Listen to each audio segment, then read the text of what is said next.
1947-এ যে দেশটা তৈরি হয়েছিল সেটার নাম পাকিস্তান ছিল। কিন্তু পাকিস্তান যদিও তৈরি হয়েছিল, আমার বিশ্বাস শুধু পাকিস্তান রাষ্ট্র তৈরি হওয়ার পেছনে না, এর আগে থেকে এই ভূমির এই মাটির সন্তানেরা যে পরিমাণ রক্ত দিয়েছে, বারবার যেভাবে যেভাবে প্রতিরোধ গড়ে তুলেছে, সেই তিতুমিরের বাঁশের কেল্লা হোক কিংবা সিপাহী বিদ্রোহ হোক কিংবা তারও আগের যদি বক্সারের যুদ্ধ থেকে শুরু করে 1757 কিংবা তারও আগে যদি বলি, এই অঞ্চলের মানুষ আসলে কখনোই পরাধীনতা মেনে নেয়নি। সে পরাধীনতা মেনে না নেওয়া এবং এই অঞ্চলে হয়ে আসা যে শোষণ, সেটার বিরুদ্ধে বারবার যে সংগ্রাম, সেই সংগ্রামে এই ভূমির মানুষের যে রক্ত, এক বিন্দু রক্ত যদি আমাদের কন্ট্রিবিউশন থাকে, সেই কন্ট্রিবিউশনটাকে ক্লেম করা আমি আমার জায়গা থেকে জরুরি মনে করি।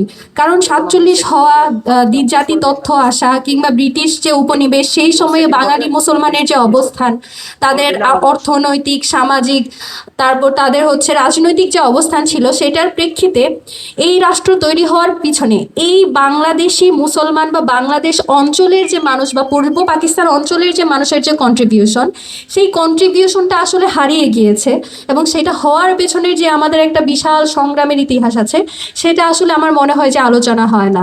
তো আজকের যে আমাদের আলোচনা, সেখানে আমরা আমাদের যে আলোচক আছেন, আমরা তাদের পার্সপেক্টিভগুলো একদম নিরপেক্ষ জায়গা থেকে শুনবো, শিখবো, এটাই আমাদের প্রত্যাশা।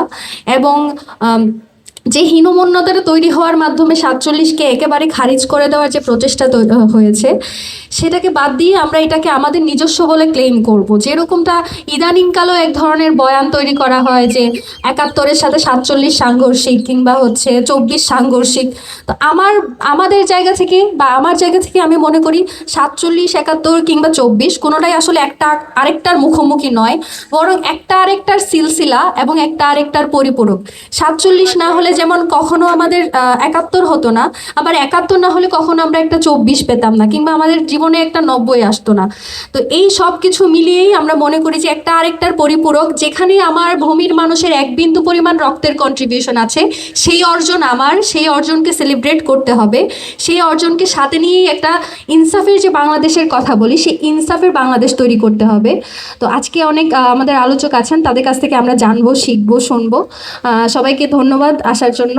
আসসালামু আলাইকুম।